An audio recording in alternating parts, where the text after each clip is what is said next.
Every 100 startups, 99 will fail or do have a mediocre outcome, but the one that succeeds has to have 1000x upside. Yeah. And when you lose or you fail, the worst you can lose is your capital. Yeah. It's very asymmetric. If I put in $10 at an individual company level, at the worst case, I'll lose my $10. Yeah. But my goal is to make $10,000 from that $10. Yeah. And the 1 in 100 that makes it compensates for the other 99 that don't. Yeah, so I was looking at the history of the founders you work with. Yeah, so you've got two sides to deal with. You have to report to the people who invest in you, and then you come here, invest, and then you groom that young talent. So if you look at the history, you worked with IITs and your most famous story today is the Databricks story, how you were able to work with a PhD from UC Berkeley, and then who does that sort of thing, go to these naive students. I work with a lot of PhDs. One of the things I find it very hard to get them to do is tell a story because they go on and on about the technical aspects. It is so hard. How did you manage that? There's no right or wrong way. Yeah. Our job as investors is to translate in some ways. Every founder uses a language of their own. Yeah.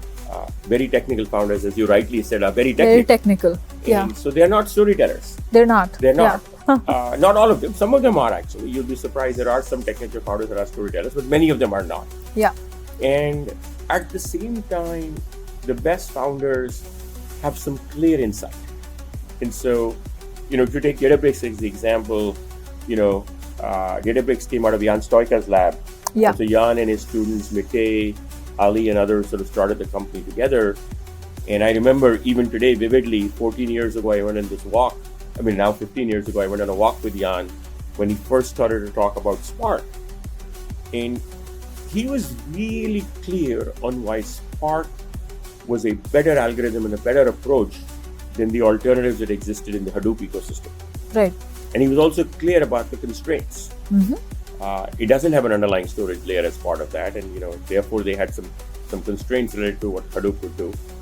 But the clarity around why it is better and how it will continue to be 100 to 1000x better is what inspired me to invest. Now, we didn't know that it would be the company it is today, but there was no confusion in his mind. So he didn't have he couldn't tell the story of the company, yeah, but he could describe his technical insight in a way that resonated for me.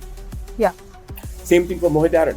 When Mohit Aron was starting Cohesity, it was hard to imagine what Cohesity would become today.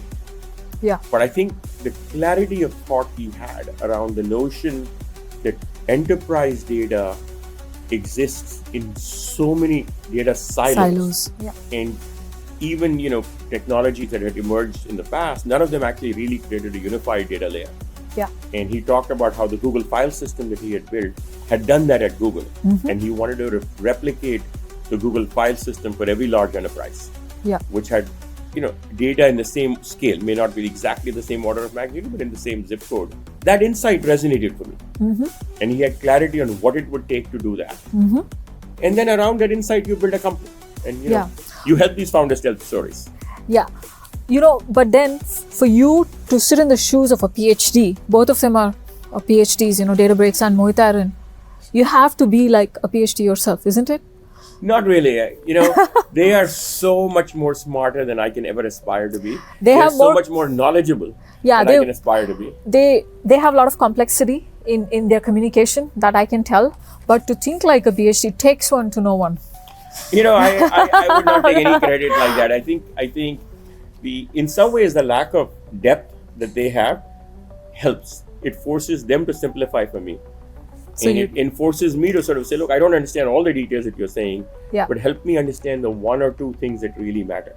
Right. So I wouldn't claim to have anywhere near their expertise. So, on that or note, their intellect, for that matter.